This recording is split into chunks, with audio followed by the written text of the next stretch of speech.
আপনারা আমাদের পাশে থাকবেন, আমাদেরকে অনেক ভালো লাগবে।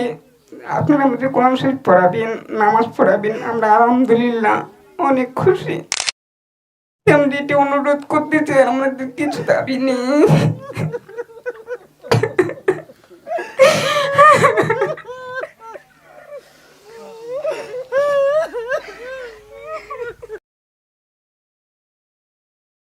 আসসালামু আলাইকুম ওরহমতুল্লাহ। প্রিয় দর্শক, দেশ বিদেশে যে যেখানেই অবস্থান করছেন, দেখছেন আপনাদের প্রিয় ইউটিউব চ্যানেল তৃতীয় লিঙ্গের মাদ্রাসা মিডিয়া। আপনাদের সবাইকে জানাচ্ছি দাওয়াতুল কোরআন তৃতীয় লিঙ্গের মাদ্রাসার পক্ষ থেকে আন্তরিক শুভেচ্ছা অভিনন্দন। প্রিয় দর্শক, আমরা প্রতিটি ভিডিওর ন্যায় আবারও আপনাদের সামনে নিয়ে এসেছি তৃতীয় লিঙ্গের মাদ্রাসার ভিডিও, যার মূল পরিচালনায় রয়েছে মুফতি মোহাম্মদ আব্দুর রহমান আজাদ। প্রিয় দর্শক, চলুন আমরা দাওয়াতুল কোরআন তৃতীয় লিঙ্গের মাদ্রাসার মূল কার্যক্রম দেখে আসি। মরহুম আহমেদ ফেরদাউস বারী চৌধুরী ফাউন্ডেশনের পক্ষ থেকে দেশব্যাপী অবহেলিত হিজরা জনগোষ্ঠী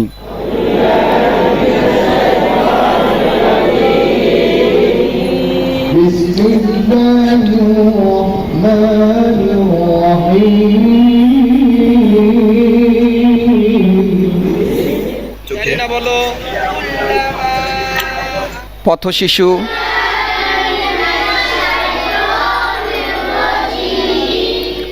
বেদে সম্প্রদায়,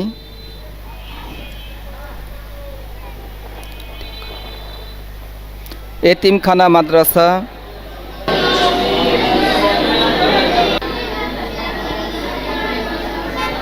রিক্সা শ্রমিক, আলিফ আলিফ বলা যখন শুরু হয় সাথে সাথেই আল্লাহ পাকের রহমত নাজিল হতে থাকে। ও বয়স্ক পুরুষ ও মহিলাদের জন্য মাদ্রাসা প্রতিষ্ঠা করা হয়েছে, যার মূল পরিচালনায় রয়েছে বিশিষ্ট ইসলামী চিন্তাবিদ ও লেখক জনাব হজরত মাওলানা মুফতি মোহাম্মদ আব্দুর রহমান আজাদ। সম্মানিত দর্শক, তারই অংশ হিসেবে আজকে 15ই অক্টোবর 2022 রোজ শনিবার আমরা ঠাকুরগাঁয়ে দাওয়াতুল কোরআন তৃতীয় লিঙ্গের মাদ্রাসার ঠাকুরগাঁও শাখার শুভ উদ্বোধন উপলক্ষে উপস্থিত হয়েছি। আজকের অনুষ্ঠানে প্রধান অতিথির আসন অলঙ্কিত করেন জনাব মোহাম্মদ মাহবুবুর রহমান, জেলা প্রশাসক ঠাকুরগাঁও, এবং সবক উদ্বোধন করেন দাওয়াতুল কোরআন তৃতীয় লিঙ্গের মাদ্রাসার মহাপরিচালক এবং বিশিষ্ট ইসলামী চিন্তাবিদ ও লেখক জনাব হাফেজ মাওলানা মুফতি মোহাম্মদ আব্দুর রহমান আজাদ। তাহলে বন্ধুরা, চলুন আমরা মাদ্রাসার মূল অনুষ্ঠান দেখে আসি।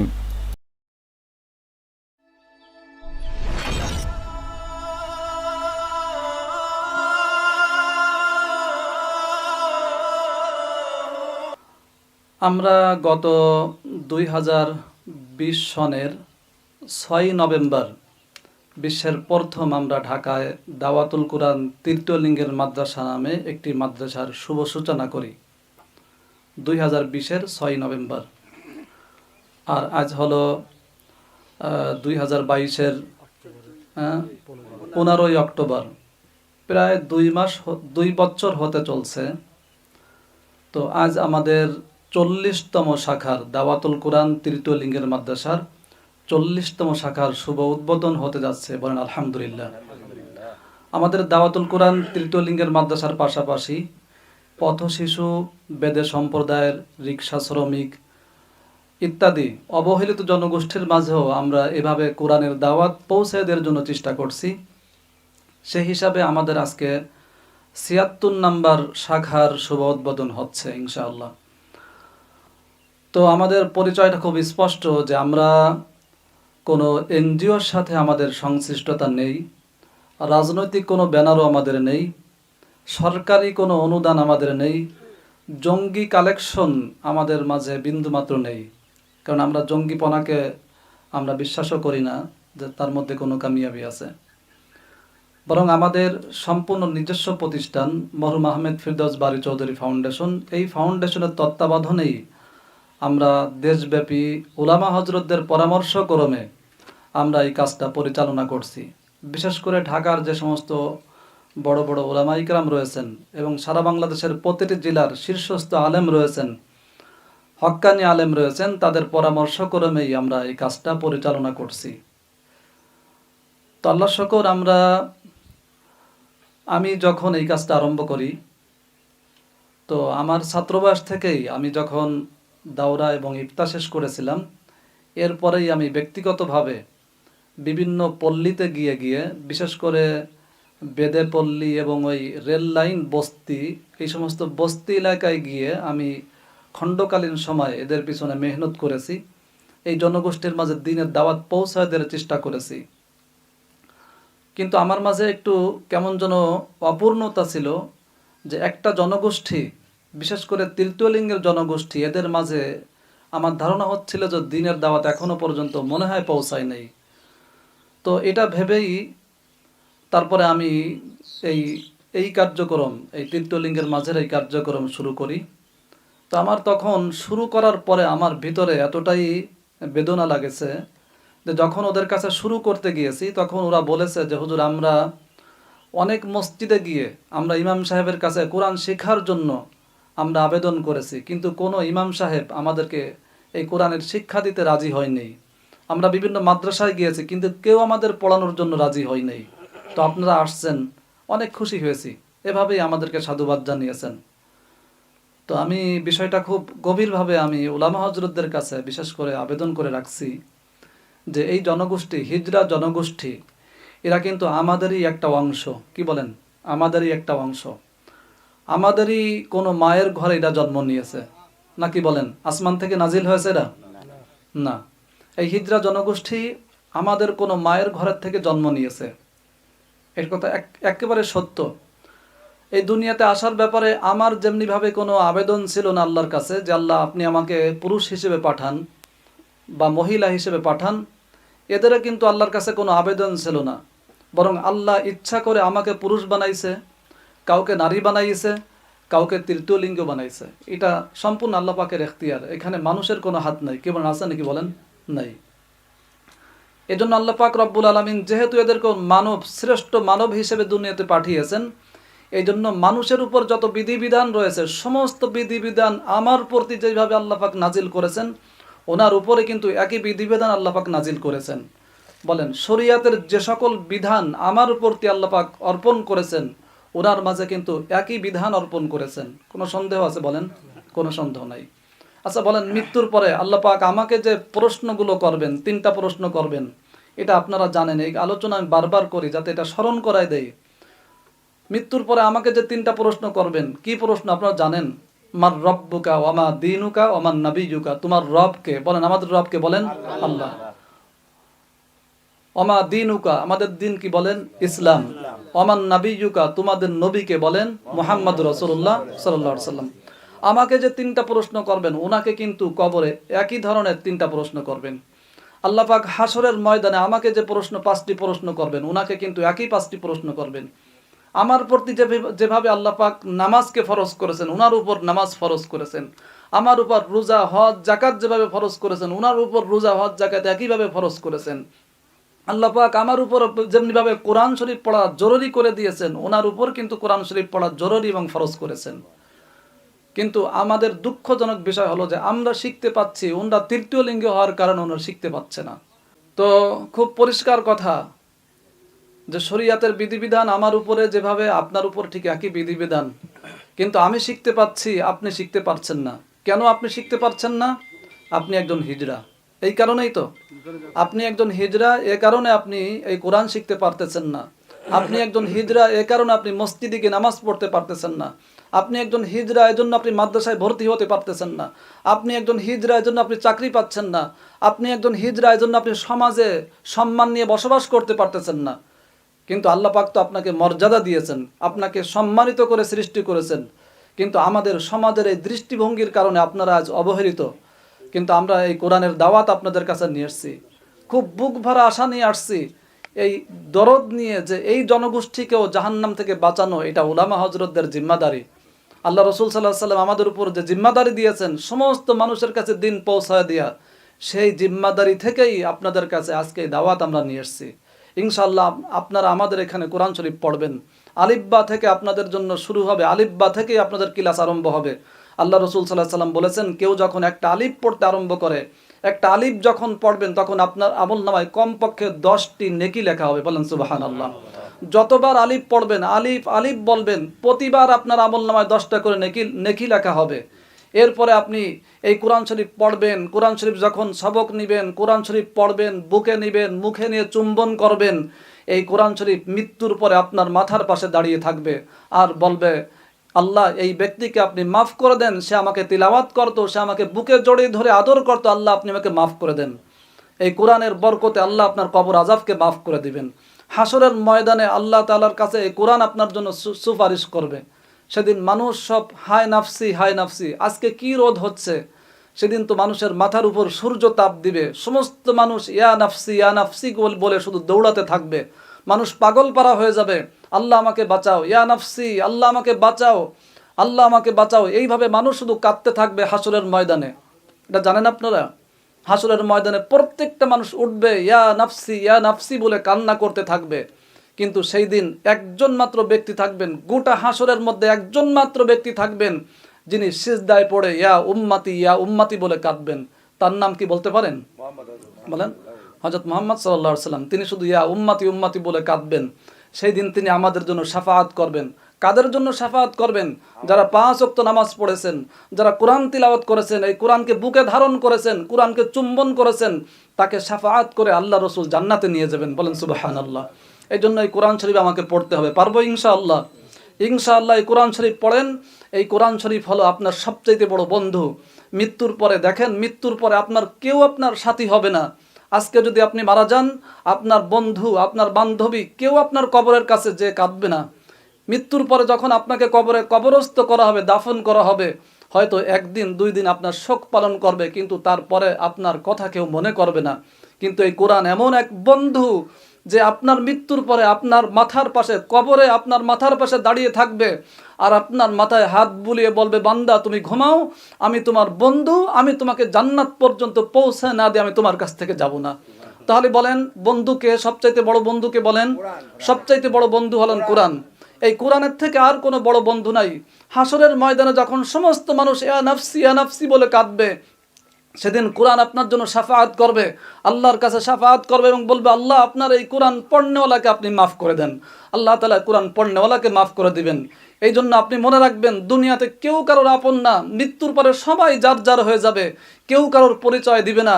ইয়াউমা ফিরুল মারউ মিন আখি ওয়া উম্মিহি ওয়া আবি, ভাই ভাইয়ের পরিচয় দিবে না, সন্তান মা বাবা তার সন্তানকে চিনবে না, সন্তান তার পিতামাতার পরিচয় দিবে না। এইভাবে সবাই ইয়া নাফসি বলে দৌড়তে থাকবে, যার যার মতো পাগল হয়ে যাবে। কিন্তু সেদিন আপনার কোরআন হবে সবচাইতে বড় বন্ধু। কি বলেন? কোরআন সবচাইতে বড় বন্ধু। দুনিয়াতে যা কিছু করেন না কেন, এখন হাসি ঠাট্টা করতেছেন, কিন্তু মৃত্যুর পরে আপনার কেউ আপনার সাথী হবে না, আপনার বন্ধু হবে না। এই কোরআন আপনার সবচাইতে বড় বন্ধু। এই জন্য আজকের থেকে নিয়ত করেন, রবি আপা আপনাদেরকে এখানে আমন্ত্রণ করেছেন, ডাকছেন, আপনারা নিয়ত করেন যে বড় মহান উদ্যোগ তিনি নিয়েছেন, নিয়ত করেন যে ইনশাআল্লাহ আমরা এই কোরআন শরীফ পড়বই ইনশাআল্লাহ। নিয়ত করেন ইনশাআল্লাহ। কে কে পারবেন ইনশাআল্লাহ কোরআন শরীফ পারবেন আপনারা ইনশাআল্লাহ? হাত তুলেন, আল্লাহকে দেখান ইনশাআল্লাহ।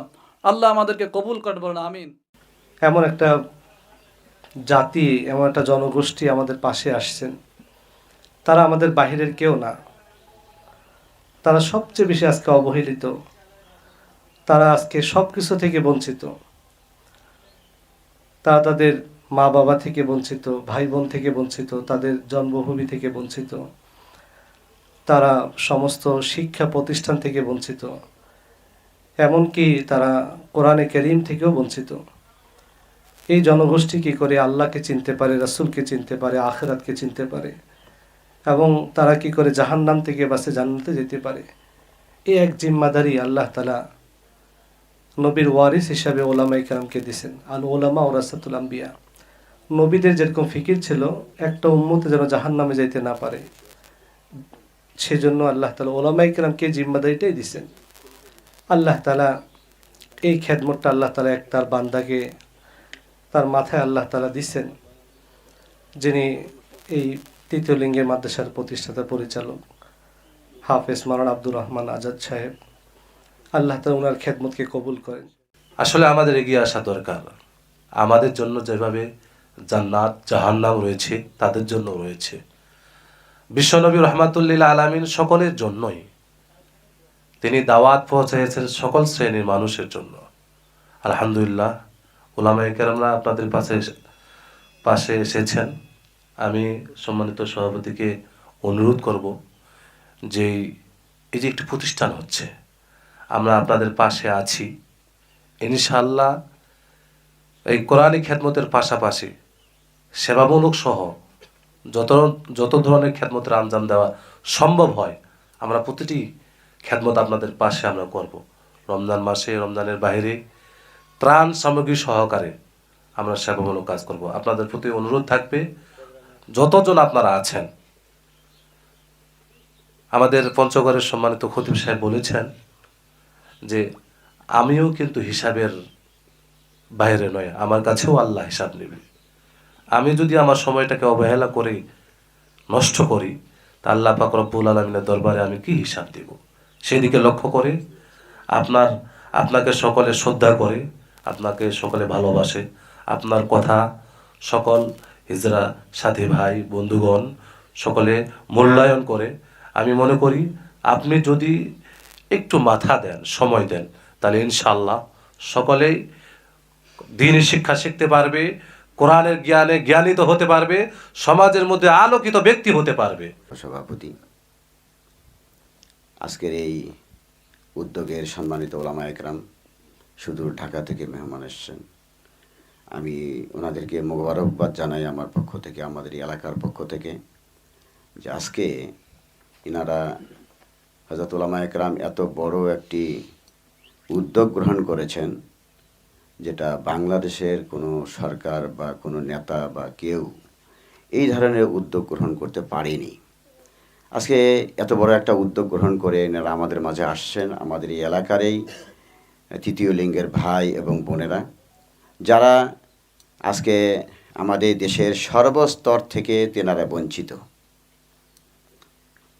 তাদের লেখাপড়ার নাই কোনো মাদ্রাসা, নাই কোনো স্কুল কলেজ, কিচ্ছু নেই। অথচ আল্লাহ রাসূল বলেছেন প্রত্যেকটি পুরুষ এবং নারী সকলের উপরে দ্বীনি ইলম শিক্ষা করা ফরজ। এই ফরজ কাজটি থেকে আমার এই ভাই বোনেরা, তৃতীয় লিঙ্গের ভাই বোনেরা, তেনারা বঞ্চিত হয়ে গেছেন। এবং নাই তাদের লেখাপড়ার কোনো ব্যবস্থা, না তাদের কোনো ভালো থাকা খাওয়ার ব্যবস্থা, না সাংসারিক কোনো ব্যবস্থা, এরকম কোনো ব্যবস্থা তাদের নেই। শুধু মানুষের কাছে হাত পেতে পেতে তাদের জিন্দেগি কাটাইতে হয়, তাদের জীবন এইভাবেই চলে। আসলে অত্যন্ত দুঃখজনক বিষয়। যারা আমাদের এই একজন ভাই এবং বোন, তারা আজকে আমরা বঞ্চিত হয়েই তাদেরকে আজকে আমাদের সমস্ত সুযোগ সুবিধা থেকে বঞ্চিত করা হয়েছে। তো এই বঞ্চিত থেকে তারা যে আজকে বঞ্চিত হয়েছেন, এই বঞ্চিত যেন তারা অন্তত দিন থেকে বঞ্চিত না হন, এই দিন থেকে বঞ্চিত না হওয়ার জন্য তারা যেন অন্তত দিনের সঙ্গে সম্পৃক্ত থাকেন এবং আল্লাহ তাআলা যেন তাদেরকে মাফ করে দেন এবং জান্নাতের একটা ব্যবস্থা হয়। এই জন্য হযরত উলামায়ে কেরাম আজকে বিশাল বড় এক উদ্যোগ নিয়ে আমাদের ঠাকুরগাঁয়ে এসছেন। আমি ওনাদেরকে এই জন্য মোবারকবাদ জানাই। আরও তো আপনাদের এই যে দ্বীনি ইলম শিক্ষা করা, এটা তো সকলেরই ফরজ। আসলে তারা সেখান থেকে একেবারেই বঞ্চিত হয়ে গেছেন, যার জন্য তারা তাদের মতেই চলছে, তারা যেভাবে পারতেছে সেইভাবেই চলছে। তাদেরকে একটা আদব আখলাক কে শিক্ষা দিবে, লেখাপড়া কে শিক্ষা দিবে, এরকম কোনো ব্যবস্থাই নেই, যার জন্য তারা তাদের নিজের মতেই চলছেন। তো যাই হোক, এই আলহামদুলিল্লাহ উনি যে এই উদ্যোগটা গ্রহণ করেছেন হযরত, এই জন্য সারা বাংলাদেশে উনি যে আজকে কততম, এটা 40তম উদ্যোগ আজকে উদ্বোধন হবে। তাহলে এর আগে 39টা হয়ে গেছে, আজকে 40তমটা উদ্বোধন হবে। তাহলে উনি অনেক বড় কাজ করেছেন বাংলাদেশের মধ্যে, যে কাজটি ইতিপূর্বে এখন পর্যন্ত কোনো সরকারও করতে পারেনি, কোনো নেতাও করতে পারেনি, যারা কোনো এরকম কোনো চিন্তাই করেনি তাদের ব্যাপারে, আপনাদের ব্যাপারে। তো আলহামদুলিল্লাহ আমরা ওনাদেরকে সাধুবাদ জানাই। এবং আমাদের এই তৃতীয় লিঙ্গের যে ভাই বোনেরা আছেন, আপনারা এনাদের এই যে উদ্যোগটা, এই যে গ্রহণটা করছেন এনারা, আপনারা সাদরে গ্রহণ করে আপনারা দ্বীনি ইলম শিখবেন।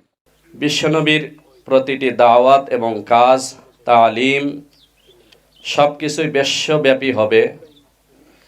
এই বিশ্বব্যাপী কাজের মধ্যে এই তৃতীয় লিঙ্গকে নিয়ে ফিকির কখনো করা হয়েছে আমার জানা নাই। আমি জীবনের সর্বপ্রথম এই ধরনের একটি মজলিসে অংশগ্রহণ করতে পেরেছি। তো যে সমস্ত হযরত উলামা ইকরাম, হিজরার নাম শুনলেই তো মানুষ মনে করে যে তারা অনেক কিছু মনে করে থাকে, অসভ্য। কিন্তু আসলে কোরআনে কারীমের শিক্ষার মাধ্যমে এই আমাদের ভাই বোন তৃতীয় লিঙ্গের তাদেরকে আদর্শ জাতি হিসাবে গড়ে তোলা সম্ভব। মানুষের এই ধারণা থেকে তাদেরকে বের করে নিয়ে এসে আসলে তারা সভ্য, এবং শুধু সভ্য নয়, সর্বোচ্চ সভ্যতা তাদের মধ্যে আনা সম্ভব। এবং আল্লাহ পাকের দিন, কোরআন সুন্নাহর হুকুম আহকাম বিধিবিধান শুধুমাত্র নারী পুরুষ যারা আছে তাদের জন্য নয়, মানুষ জিন সকলের জন্য। তো এখানে যারা হিজরা ছিল তাদেরকে এতদিন পর্যন্ত কোরআন সুন্নাহ শিক্ষা দেওয়ার কোনো ব্যবস্থা ছিল না, ব্যবস্থা করা হয়নি, যার কারণে তারা মানসিকভাবে সমাজের কাছে মানুষ হিসাবে মাথা উঁচু করে সম্মানের সাথে দাঁড়াইতে পারবে এই সুযোগও তাদের ছিল না। এবং নামাজ কালাম আল্লাহ পাকের হুকুম আহকাম বিধিবিধান তাদের জীবনে কোনো কিছুই ছিল না।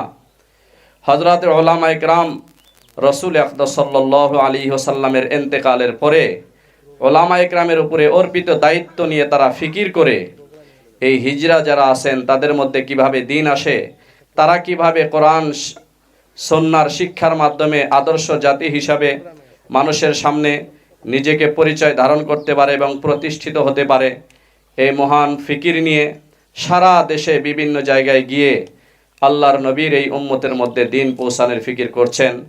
এবং সামনে যে সমস্ত উলামা ইকরাম বসা আছেন সকলেই ব্যস্ত, মাদ্রাসার বিভিন্ন দায়িত্ব বিভিন্ন কাজ ফেলে আজকের এই বরকতপূর্ণ এবং গুরুত্বপূর্ণ কাজে অংশগ্রহণ করেছেন। যেন আমাদের জীবনের এই কিছু সময় দেওয়ার উসিলায় আল্লাহ পাক যেন এই ফিকিরকে জিন্দা করেন, এবং যে সমস্ত বুজুর্গ উলামা ইকরাম এই মহান ফিকির নিয়ে বের হয়েছেন সারা দুনিয়াতে, তাদেরকে কোরআনে কারীমের শিক্ষা, হাদিসে রাসূলের শিক্ষার মাধ্যমে তাদেরকে আদর্শ মানুষ হিসেবে গড়ে তোলার ফিকির নিয়ে মেহনত করে যাচ্ছেন, আল্লাহ পাক যেন তাদের এই মেহনতকে কবুল করেন এবং আমাদেরকেও এই সমস্ত উলামা ইকরামের দিক নির্দেশনা মোতাবেক কাজ করে আল্লাহ পাক যেন তাদের সাথে আমাদেরকেও কবুল করেন।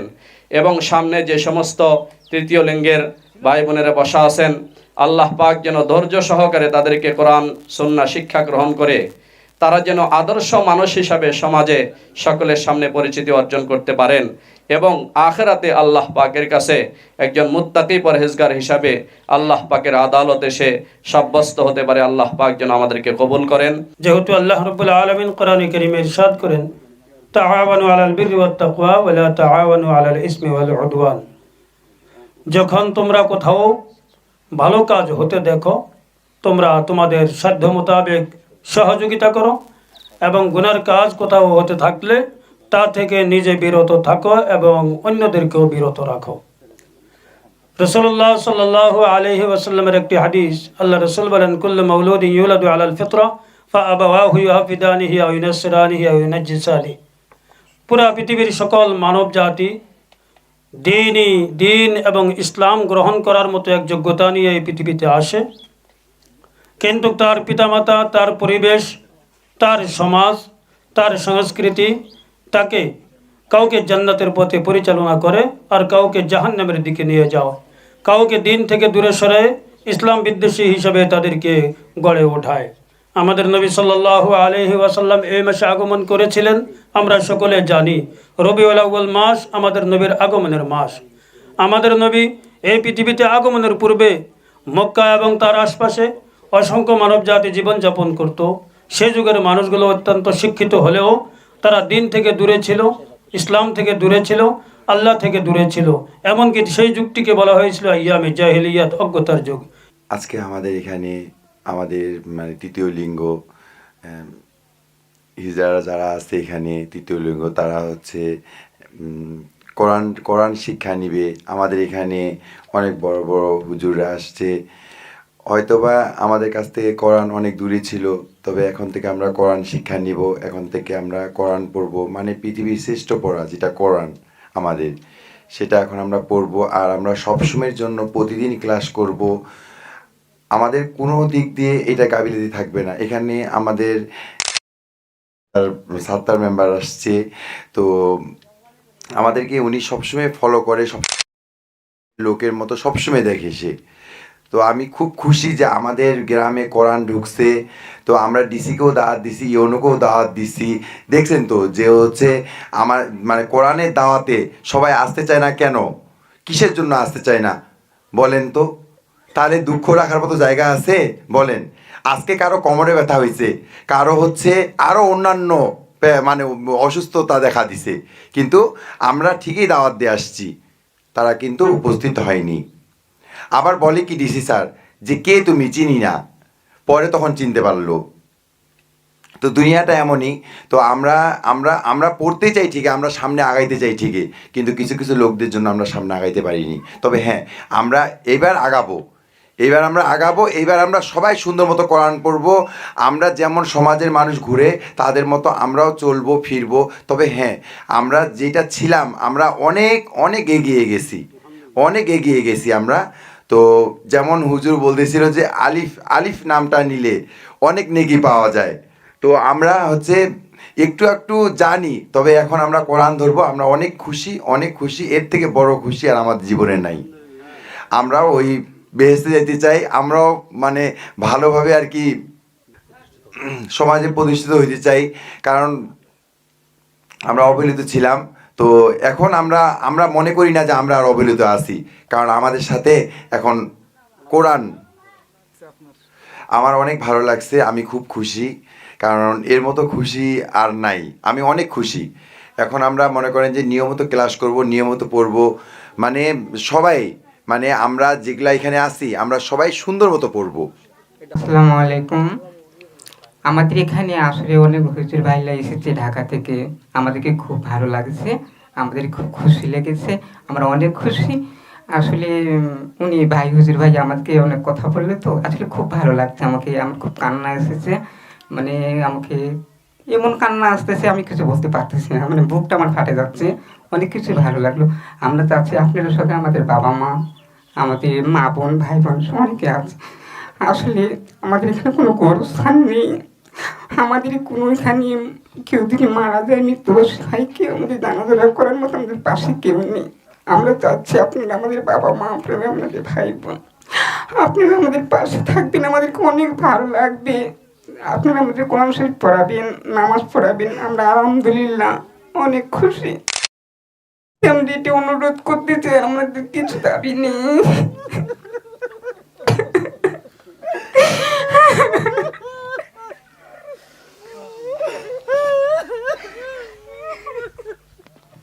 আসসালামু আলাইকুম। আমরা কোরআন শিখবো, আমরা নামাজ শিখবো, আমরা মনে করেন যে আমাদেরকে আসলে সবাই ঘৃণা করে। কেউ মনে করেন যে আমাদের আগে একটা গুরু ছিল নানি, উনি হচ্ছে মারা গেছে, আপনাদের মতো হুজুরগুলা জানাজার করতে চাইনি, পরে যাই হুজুরকে আজই করাইছি। তবু আবার আপন গুরুস্থানে মাটি দেয়নি, সরকারি গুরুস্থানে মাটি দেওয়া হয়েছে। আমরা সবাই কাঁদছি, ওনার জন্য দোয়া করছি।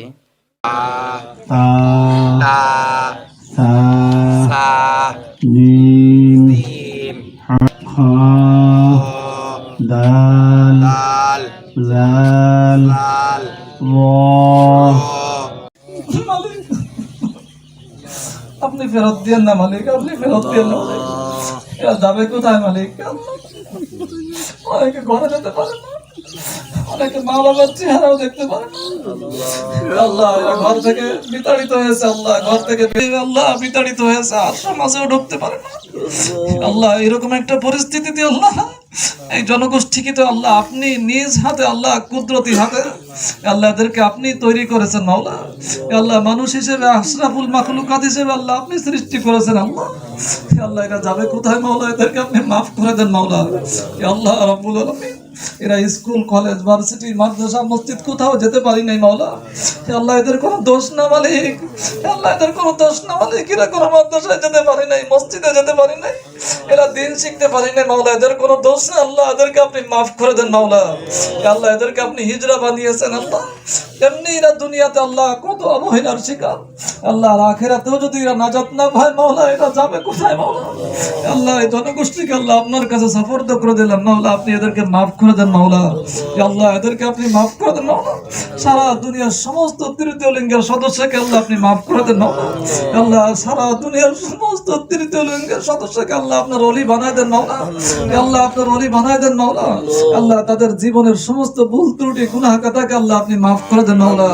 আল্লাহ অনেকে জীবনের পিছনে অনেক নামাজ কাজা করেছে, কেউ মিথ্যা কথা বলেছে, কেউ গীবাত শিকায়ত করেছে, কেউ রোজা তরক করেছে, আল্লাহ কেউ কত ধরনের ভুল ত্রুটি করেছে, আল্লাহ না জেনেই করেছে আল্লাহ, অথবা জেনে করেছে কিন্তু অজ্ঞতার সাথে হয়ে গেছে মাওলা।